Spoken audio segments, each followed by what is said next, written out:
नमस्कार, स्वागत है आपका उत्तराखंड खबरनामा न्यूज में। अपनी विभिन्न मांगों को लेकर एक दिवसीय हड़ताल पर गए उत्तराखंड आशा हेल्थ वर्कर यूनियन और प्रगतिशील भोजन माताओं ने हल्द्वानी के बुद्ध पार्क में धरना प्रदर्शन किया, जहां उन्होंने नारों के माध्यम से सरकार पर आक्रोश व्यक्त किया।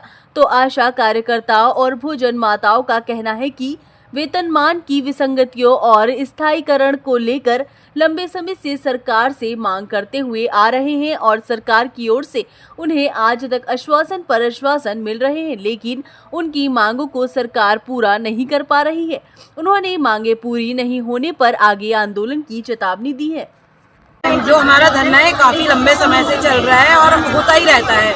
और मतलब हमारी आशा बहनों को राज्य कर्मचारी का दर्जा दिया जाए और उनको पेंशन योजना दी जाए। कितनी बहनों की फील्ड में काम करते करते घुटने खराब हो गए हैं, उन्हें रिटायरमेंट सुविधा दी जाए, पेंशन योजना दी जाए और जब वो रिटायरमेंट हो तो उन्हें एक मुश्त धनराशि दी जाए। सबकी ड्यूटी का टाइम होता है, लेकिन आशा वर्कर की ड्यूटी का कोई टाइम नहीं होता है। जैसे ही फ़ोन बजेगा, अगर जो 24 घंटे भी बज रहा है तो उसे 24 घंटे भी अपनी ड्यूटी देनी पड़ती है। उसको तो बिल्कुल इन्होंने बनवा मजदूर बना दिया उसके लिए, और ना कोई उसे ऐसी सरकारी सुविधा मिलती।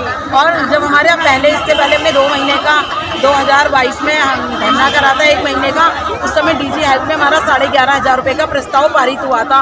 वो वादा मुख्यमंत्री जी ने आज तक नहीं निभाया। वो सबका नाम लेते हैं, लेकिन हमारी आशा बहनों का नाम उन्होंने आज तक नहीं लिया। कहाँ कहते हैं कि आशा वर्कर स्वास्थ्य विभाग की रीढ़ की हड्डी है। उन्होंने देश में केंद्रीय ट्रेड यूनियन के आह्वान पर प्रतिरोध प्रदर्शन है और यहाँ से एक ऐलान भी है कि 9 जुलाई को जो राष्ट्रीय हड़ताल है उसमें सारी महिला कामगार शामिल होंगी।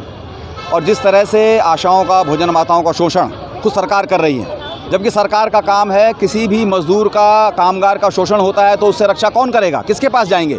सरकार के पास जाएंगे। पर हम देख रहे हैं सरकार खुद अपने कामगारों का शोषण कर रही है। न्यूनतम वेतन नहीं मिल रहा है, समान काम का समान वेतन तो छोड़ दीजिए, एक पारिश्रमिक को लेकर के, मानदेय को लेकर के भी लगातार संघर्ष करना पड़ रहा है। अपने कार्यस्थल पे लगातार आशा का, भोजन माताओं का शोषण हो रहा है, कोई सम्मानजनक व्यवहार नहीं हो रहा, अस्पतालों में हो चाहे स्कूल में हो। तो हम कह रहे हैं कि ये जो लगातार चल रहा है, इसके खिलाफ पूरे देश के भीतर पक्का काम, नियमित वेतन, सुरक्षा और सम्मान, इस नारे के साथ यहाँ उत्तराखंड आशा हेल्थ वर्कर्स यूनियन और प्रगतिशील भोजन माता संगठन की जो महिला कामगार हैं, आशाएं हैं, भोजन माताएं हैं, इस मांग को लेकर उतरी हैं कि मोदी और धामी जी की सरकारें थोड़ा इस पे ध्यान दें, अन्यथा की स्थिति में